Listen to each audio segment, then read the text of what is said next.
Good morning! Welcome to a bit of an update video. I asked on both YouTube and Instagram if there was anything that you would like to know an answer to, or if there's something you want an update on, and today I'm going to be doing that. This is going to be an incredibly long video because I'm going to answer questions in a way that I've never answered them before, if I've ever answered them at all. I'm going to jump straight in. The first lot of questions are about my love life and my dating life, which I get a lot of questions about this because it is not an area of my life that I share. I like to keep it very, very private. But today I thought I would let you in a little bit and explain where I am at with that.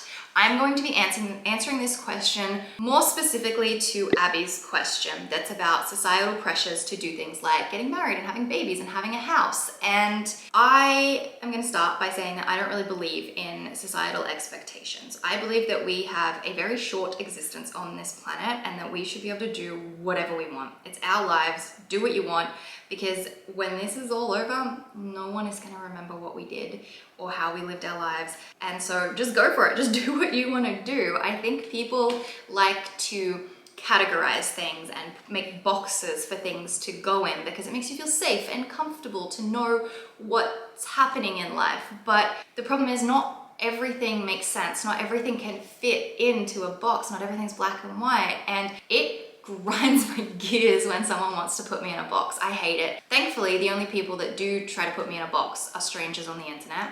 It is beyond me why anyone would ever want to control someone else's life and dictate the way that they live their life, but people do. And thankfully, the people that I have closest to me, my friends, my family, and my little bubble, would never. They would never project onto me a lifestyle or a way of life that they want for themselves. I have very open and judgment-free relationships in my life. It's very important to me. I feel I was very fortunate to grow up in a family where, you know, my dad always said, as long as you're happy, that is all that matters. And so I have a very judgment-free little bubble zone that I love. So to answer the question about whether I feel the pressure, I don't. I don't feel the pressure to do anything in particular. It's my life. I get to design it how I want to, and I am so just doing my own thing, designing it and doing whatever I want. In terms of like getting married and having babies and all of that, I'm unsure. I'm not sure where I'm at.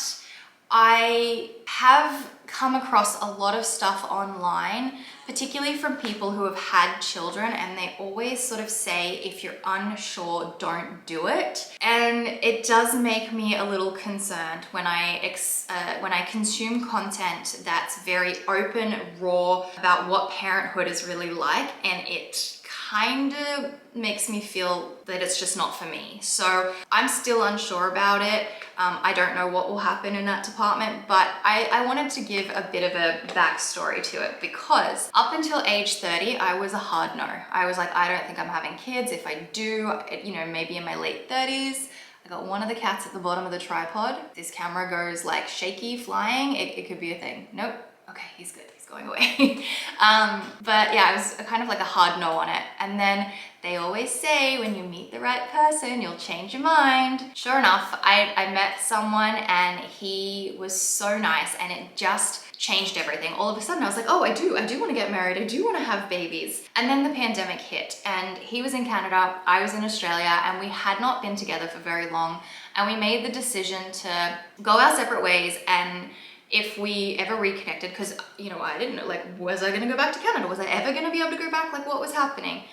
We made that decision to go our separate ways, and that if we ever reconnected, you know, we'd see what happens. Anyway, eventually I was able to go back. Eventually we reconnected, and the relationship wasn't for us. It wasn't the right fit. So then I ended up going into this state of mind while dating of like, oh my God, I just have to get married and have babies. And in hindsight, it's so embarrassing. That is such desperate energy, and I will never, ever go into a relationship from that place. I will never do anything in my life from that place. And I'm so glad that I didn't meet someone and that I didn't end up in a relationship going into it from that place. I was 31 at the time, and I was just like, we just have to get married and have babies. Now it's sort of changed again. I'm not certain, and I'm not coming from that desperate place, but I'm also not completely closed off to it. I'm feeling it out, and you know, I'm gonna see what happens, see where life takes me. In terms of getting married and stuff, like, I don't really care for an actual wedding. I think that it's a lot of money that could possibly be spent elsewhere. I think if I were to have a wedding, it would be very tiny. But I'm open to getting married. The more time that I work on myself and the more time I spend alone, the more selective I become. I'm also aware that there is no such thing as a perfect person. No perfect person is just gonna waltz into my life and know everything about me, and they're just gonna fit all of my needs. That's not really how it works. You have to learn about each other and grow together. You have to be willing to work at it, because relationships take a lot of work. They take deep, open, honest communication and a willingness to meet in the middle, and I'm aware of that. There's just certain things that I'm looking for in a partner, particularly around emotional intelligence and that ability to be deep, open, vulnerable, and communicate. My relationships, all of my relationships, non-romantic I'm talking, are deep, open, vulnerable, healthy, communicative relationships, and I need the same from a romantic partner. I met someone about just under a year and a half ago, and he kind of set that sort of bar for me. On our first date, he opened up before I did. He told me of a series of things that had happened, and then he was like, oh, I know it's a bit weird, but I then decided to seek out a therapist, and I was like, green flag, green flag, green flag. I was like, green flag. And experiencing the way that he approached that sort of stuff made me realize that there are men out there who are like that. And because I've done a lot of self-work and I'm always working on myself, and I have these other deep, open relationships in my life, I need that too from a man, as I've already just said. I'm repeating myself, but he's a wonderful man, and he just showed me this whole different side of things that I am looking for. And you're probably wondering, well, why aren't you and this wonderful man together? Well, our lives didn't align at that time. Whether they ever align, I don't know, but I continued on my dating journey. And then I met someone, another man, who was very lovely. But in the time that I dated him, which was just a few dates, it hit me like a ton of bricks. I realized that if we were to keep dating, we'd fall in love, we'd get married, we'd have kids, and 15 years from now I'd wake up and realize that I had made a mistake. It had nothing to do with him as a person. It had everything to do with me realizing I'm not ready for that life. And it hit me. I was like, when I am ready and I meet someone and we figure it out, it'll all happen, and it'll probably happen really fast. But until then, I'm just not ready. I don't need to be dating. I don't need to be doing this. So that was a year ago. I deleted the apps, I stopped dating, and I haven't really dated for a year. You know, and I have met people along the way. I'm pretty quick to decide whether I could see something with them romantically or not. You know, I met someone out at a dinner of friends back in Melbourne, and we decided to see each other again, and we went on one I don't even know if you would call it a date, because we just went for a really long walk from Brighton to St Kilda just to like chat and get to know each other.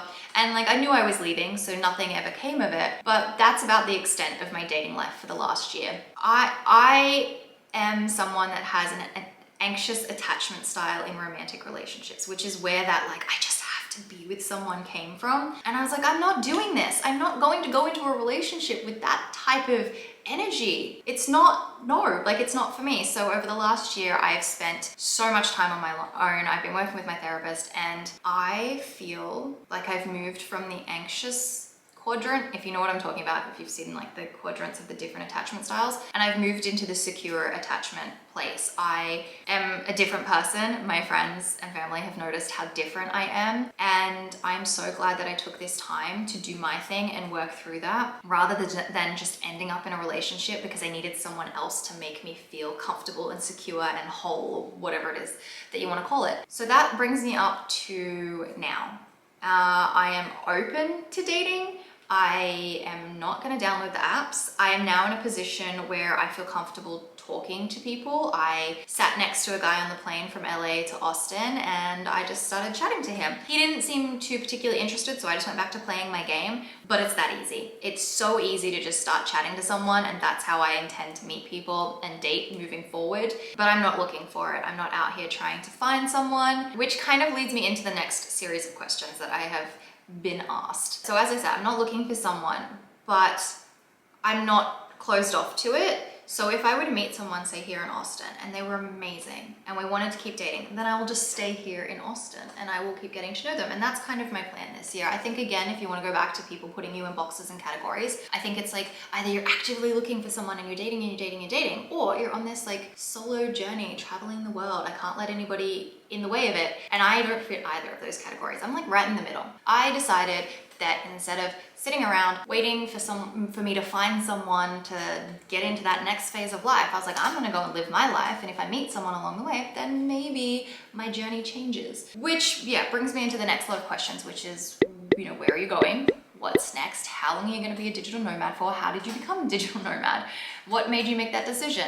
I have no idea. I think the decision to do this goes back to that realization a year ago that I wasn't ready, because just after that realization, I went to Greece and I went to Amsterdam, and I just remember visioning like the summer, the upcoming summer, and I was like, I'm not interested in men. I just want to go and have fun with my friends and do my thing and focus on myself, which sounds so cliche, but honestly, it's really true. Then as my visa started to end, I was like, well, why not? Now's the perfect chance. You have a job where you're fortunate enough to be able to be anywhere in the world, and you should just do it. So I did it. I packed up my apartment in November last year, and here we are. And I am just being a digital nomad. I'm just gonna travel the world, go visit friends, just live in different cities across the world and see what happens. I don't really have a plan. I don't know how long I'm gonna do this for. This could be a forever thing. Like maybe I love this so much that this just becomes my life. Or maybe I meet someone and I end up in a particular city somewhere because I met someone. Or I just fall in love on my own accord with some city and I end up there. So I don't know what's really happening. What I can tell you is I'm currently in Austin, Texas. My plans have changed. I was actually originally going to leave this week, but I am staying until May. My friends' plans have changed as well, so we're working it around. This is the first time I've been alone since November last year, and I am thriving. I'm not ready to give that up. I know that once I go to Toronto, because I'm going to Toronto after this, I will be social, I will see my friends, and as much as I can't wait for that, I just need a little bit more time alone just to keep doing my thing, working on my routine and just being a little bit more isolated. I haven't even booked my flight to Toronto yet. I really need to do that. But after Austin, I'm going back to Toronto. I want to see my friends. I want to get back into my Toronto life. I also need to go through my storage locker, start switching out my wardrobe for the upcoming summer. I will also be going to Europe. I don't know where exactly. I've started to do a bit of research. I chatted to Erin the other day. She's going to be over there for a bit, so I'll probably meet up with her at some point. And we made the joke that we need to make this like an annual thing, and every year we'll meet up. And then I think my friend Christina, who I was in Greece with last year, I think she's going to be over there at some point. So I will be having a European summer, which I'm very excited about. And that's as far as I've planned. So outside of that, I have no idea. Maybe I never make it to Europe. Maybe I end up somewhere else in the world. I don't know. Maybe I go back to Australia. Who knows? I don't know how long I'll do this for. I don't know where I'll go. But like I said, my three options in this is that I meet someone and I end up somewhere. I fall in love with a city on my own accord and I end up just deciding to set up shop there. Or I just keep traveling forever, and then this is just my life and this is what happens. So that's about that when it comes to those kinds of questions. The last bigger question that I got asked multiple times was about anxiety. Now, this is a really hard kind of question to answer, like how did I get rid of my anxiety? How's my anxiety doing? You know, all that sort of stuff, because for every single person, it's so different, right? And every trigger for someone's anxiety is different. For me personally, again, I'm just gonna give you the whole backstory and do with it what you want.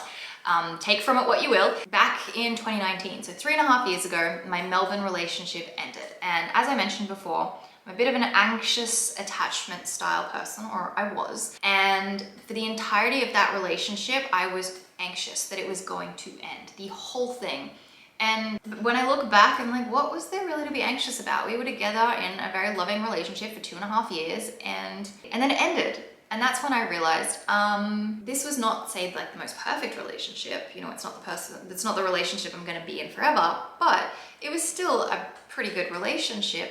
And yet I felt the way that I did. And that was on me. And that responsibility was on me. And I decided to seek out a therapist because I was like, I'm not doing this again. I am not taking this energy into another relationship. So 3.5 years ago, I found a therapist and I waltzed into his office, because back then you could be in like person, and I still work with him now.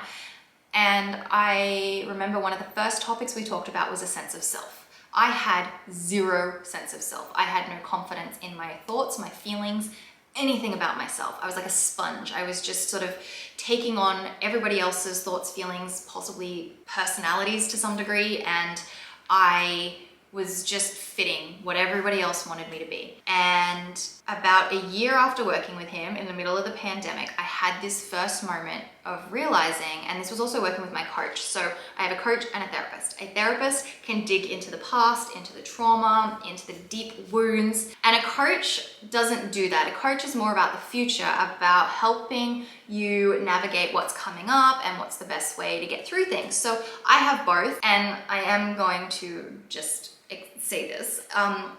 Obviously this stuff costs a lot of money, and that is confronting. It's a lot, but it is the best decision I've ever made, and I would do it 100 times over, because it has changed my life. It has completely changed who I am. I love my life. I am happy 90% of the time. I am content 90% of the time, and I wouldn't be here feeling that way if I didn't do all of that work. In 2020, I was actually having a session with my coach, and it was the first time it came up that, hang on, I have feelings.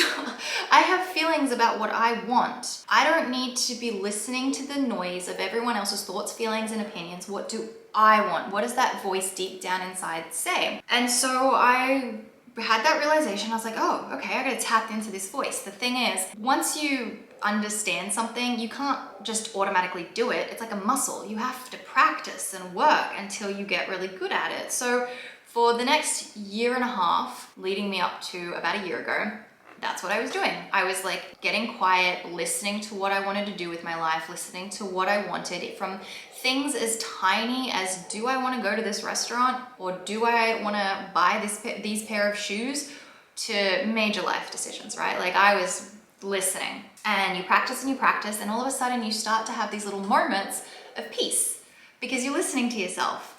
And yeah, about a year ago, those moments of peace just started to become more frequent. The anxiety started to go away. I was feeling zen and calm 90% of the time.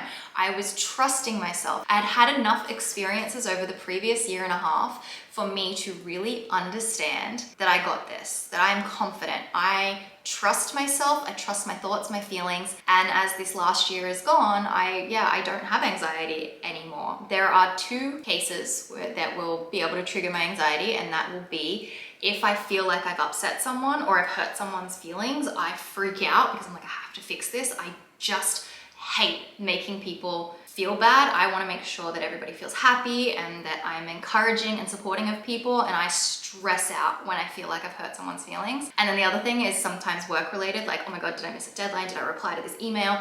Those things can trigger the anxiety. And I guess a little bit romantically as well, sometimes having hard conversations, they can make me feel anxious, but for the most part, I am like good 90% of the time. I am content. I feel pretty neutral. I'm just happy. I'm good. So that's my journey of how I got through my anxiety. It's been a 3.5 year journey. It takes time.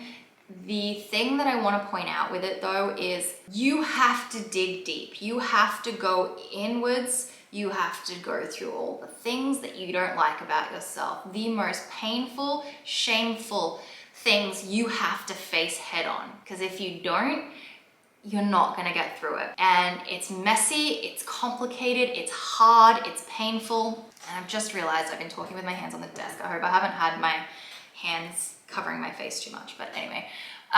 It's painful and it's complicated. And you may notice that about 2.5 years ago, I really sort of stopped talking about morning routines and meditating and gratitude lists, because those things are fantastic and they are great. They will have the most impact on someone who is feeling really whole and full. People who are feeling really I don't know if broken is the right word, but who are struggling like I once was, that stuff is just a band-aid. It doesn't fix the problem. And I got really frustrated at the content that I was making and the content that other people were making, because I was like, this isn't working. Once I started to dig into it, I realized that all this stuff that I'd been doing wasn't really fixing the problem. And so those things are good. Those things are great. You should be writing gratitude lists. You should be like having a good morning routine, but you have to understand that those things are not going to fix the deeper issues. You have to go in and face those horrible, deep, dark things that you don't want to face, because that's the only way to get through them. Writing a gratitude list is not going to do it. But like I said, those things are good and you should still do them, but just know that you got to like get deep down to get through those things. So that's kind of the anxiety thing. I hope I've explained that well. Those are the three main areas or topics that I think most questions were about. There were a few other things, like maybe a bit about skincare or makeup, which I will definitely talk about in vlogs and routines and things. There was also a little bit about moving and like how do you choose where to go and whatnot. That is a question that I don't think I can answer off the top of my head. Like, I would need to go back and think thoroughly about all the times that I've moved and how I've done it. So maybe I could make a more specific moving video, maybe a more specific skincare video, makeup, all that sort of thing. Let me know if there's anything else that you would want me to talk more specifically about, like the skincare, like the makeup, like the moving and that sort of how do I make those decisions, because I'd be so happy to walk you through my thought process around some of those things. But I guess in this video, I just wanted to do those three main topics that I get the most questions on all the time. So the dating, the romantic stuff, the where am I going, what am I doing, where am I traveling, digital nomad stuff, and the anxiety stuff. So I hope I've answered that in the best way possible. If you have any more questions about it, let me know and I will try to answer them and explain more or like elaborate on anything that maybe didn't quite make sense. But I think I'm gonna wrap that up because this has become a very, very long video and I now have to edit it, and I am actually filming, editing, and uploading all within a few hours. So this is almost real time. Like I'm gonna put this up very, very soon. So I hope this was interesting. I don't really know, but there you go. There's a life update. Like I said, anything else you wanna know, leave it down below and I will see you in the next video.